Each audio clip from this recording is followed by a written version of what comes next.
بخش دوم و پایانی اجرای دستگاه‌های ایرانی بدون کوک رب‌پردگی و با کوک کروماتیک. در این بخش میخوام در انتها بقیه دستگاه‌هایی که امکانش هست که ما بدون کوک رب‌پرده بزنیم و مقایسه‌ای با اونها داشته باشم با کوک رب‌پرده اونها برای پیانوی کروماتیک برای شما توضیح بدم. دستگاه آواز اصفهان و دستگاه ماهور رو توضیح دادم. در ادامه آواز اصفهان همونجوری که میدونیم آواز اصفهان از درجه 4 گام همایون شروع میشه و از مطلقات همایونه.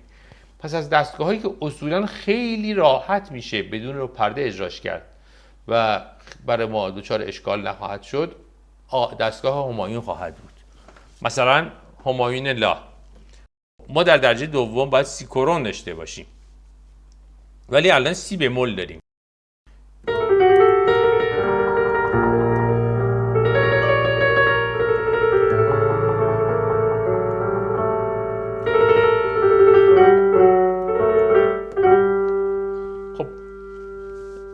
البته در بعضی موارد ما واقعا نیاز داریم که در بعضی از قطعات واقعا همون سی کرون رو استفاده کنیم. شاید نشه با سی بمول همایون رو زد. این رو من همینجا بگم که یه وقت سوء تفاهمی پیش نیاد و نکته ناگفته باقی نمونه.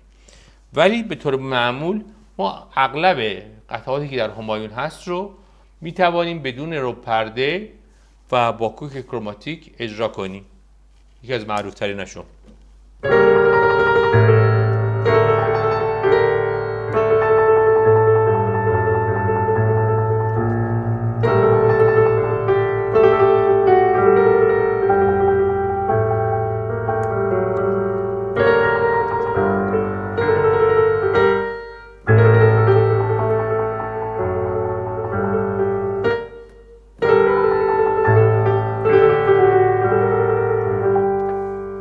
مثال. پس دستگاه همایون از دستگاه‌هایی هست که میتواند بدون رب‌پرده اجرا بشه. الان که از آثار استاد همایون خرم اجرا کردم، مثلا یکی از قطعات ایشون حتما نیاز داریم که ما همایون رو رب‌پرده‌ای بزنیم، ولی اون صدا و اون زیباییشو از دست خواهد داد. الان براتون سی رو کرون میکنم. باز از قطعات استاد همایون خرم که یه ذکر نام و یادی هم از این استاد بزرگ کرده باشین در این ویدیوهای آموزشی که بذاره از مبحث آموزشی هم بذاره فاصله بگیریم و یادی از بزرگان موسیقیمون هم بکنیم. مثلا در همین قطعه آوای خسته دلان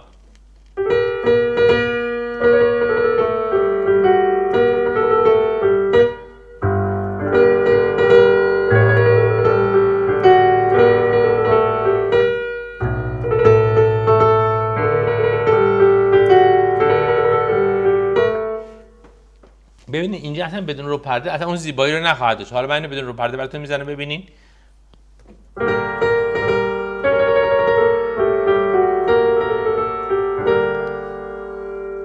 اون صدا رو دیگه نمیده، اون حال رو به قول معروف در موسیقی ایرانی اگر بخوایم حالا یه ذره عامیانه تر صحبت کنم از این قطعه ما گرفتیم، یعنی روح قطعه گرفته میشه.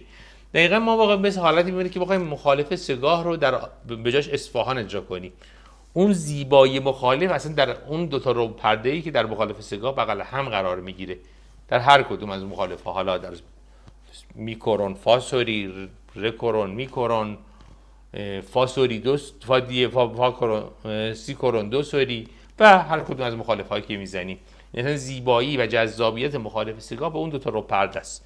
پس اگه ما بخوایم مخالف سگاه مثلا قطعه باز از استاد خرم مثلا بخوایم مثلا رسوای زمان رو بدون مثلا در اصفهان بزنیم، اون زیبایی رسوای زمان دیگه از بین میره. ولی در یک سری قطعات خب میتونیم ما از این رب‌پرده چشم پوشی کنیم و در همایون می مثلا بزنیم.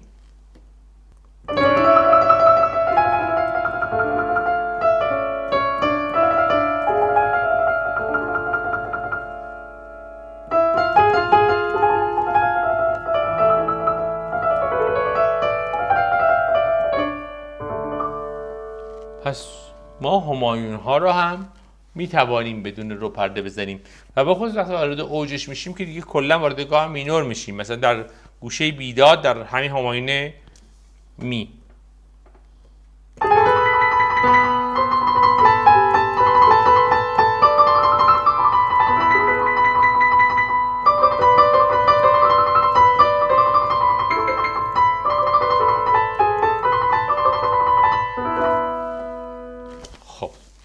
برای اینکه دیگه وقتتون رو بیشتر از این نگیرم، بقیه نغماتی رو که میشه بدون رو پرده زد. خب یکی دیگه از معروف ترین های اینها چارگاهه. چارگاه گامیه که ما میتونیم جای کرونهاش، مثلا اگر در چارگاه ر هستیم یا جای فواصل رو پرداش، از فواصل کروماتیک استفاده کنیم. این اصلاح کردن که فقط همیشه کرون نخواهد بود، مثلا جای فاسوری میتونید از فا به کار استفاده کنیم. مثلا در چارگاه لا، اتفاقا همین الان میزنم.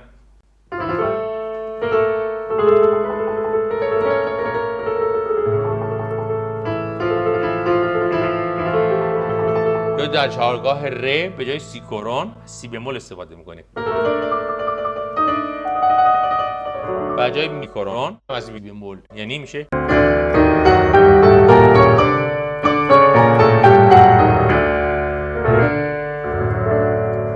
پس. و در گام چارگاه چون یک حالت حماسی و خیلی باشکوه داره، اتفاقا گاهی بدون رو پرده برای هارمونی و برای استفاده از تکنیک‌های پیانو دست ما خیلی بازتر میشه که بخوایم بدون رو پرده از چارگاه استفاده کنیم. کمان که قطعه زیبای چارگاه برای ارکستر که توسط استاد جواد معروفی و استاد حسین دهلوی نوشته شده، یکی از بارزترین شاخصه‌های این دستگاه هست که با کوک کروماتیک نوشته شده و اجرا شده و خیلی از قطعات زیبایی که در چارگاه کروماتیک نوشته شده و بسیار هم زیبا صدا میدن. از دستگاه‌های دیگه و آوازهای دیگه هم که میشه باز با کوک کروماتیک استفاده کرد، یکی آواز دشتی کروماتیکی که یک زیبایی و یه حس و حال قشنگی برای خودش داره. یکی هم دستگاه نواست که ما میتونیم کروماتیک به کار ببریم. برای دستگاه نوا یکی از زیباترین مثال‌هایی که میتونم الان براتون بزنم که نوای کروماتیک به کار رفته و رو پرده درش به کار نرفته، موسیقی فیلم سربهداران توسط باز استاد ارجمندم، استاد فرهاد فخرالدینی است که در اینجا از نوا به صورت کروماتیک استفاده شده.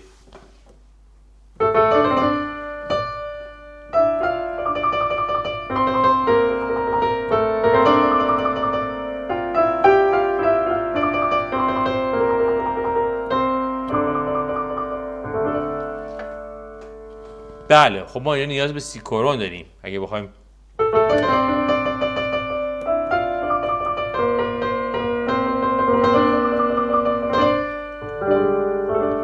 نوا رو دقیق بزنیم و با کوک رو پرده بزنیم، ولی در اینجا نوای کروماتیک به کار رفته و یکی از نغماتی که اجرای کروماتیک اون بسیار زیبا خواهد شد آواز دشتی خواهد بود که ما میتونیم بدون رو پرده اون رو استفاده کنیم و درش قطعات بسیار زیبایی هم برای ارکستر هم برای پیانو نوشته شده، به خصوص توسط استاد ارجمندم جواد معروفی. اول از دشتی کروماتیک استفاده میکنم.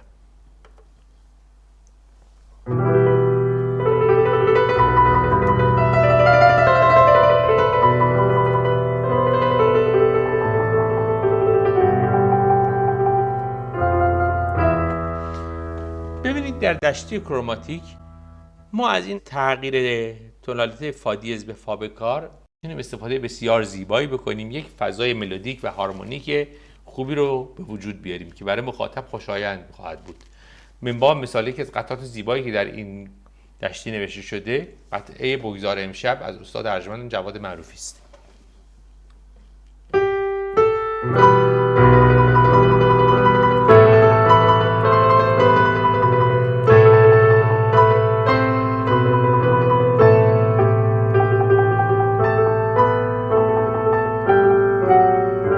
فا دیز بود. قسمت دوم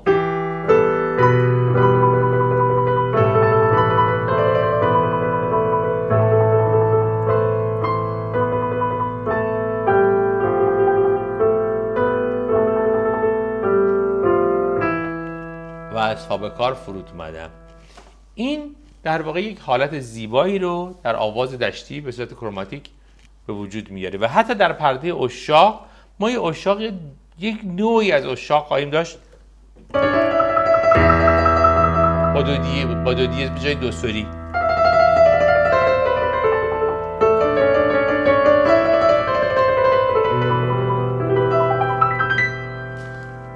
پس اینجا یک فضای دیگری از دشتی رو ما میتونیم به مخاطبمون ارائه بدیم بدون کوک رو پرده ای.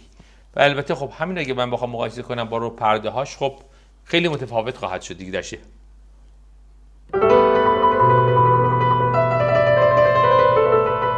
خب اینجا از این پرده سیکورون میتونم استفاده کنم.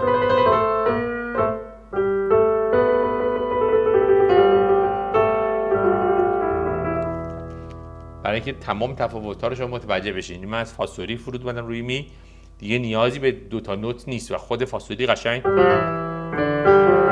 تو تونالیته شور فرود میاد. یا پرده عشاق،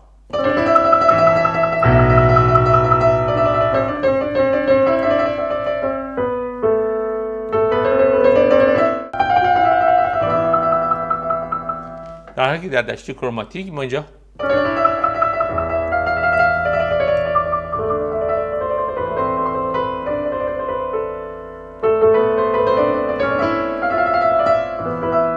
خب ما اینجا عشاق رو از 2 دیز و 2 بکار استفاده میکنیم به جایی که از پرده 2 سوری استفاده کنیم. و یک جور استفاده کروماتیک به جای فواصل رو پرده از استفاده 2 تا نیم پرده اطرافشونه در جایی که مثل اینجا به ما اجازه رو میده. در همه جا همچین امکانی رو ما نخواهیم داشت.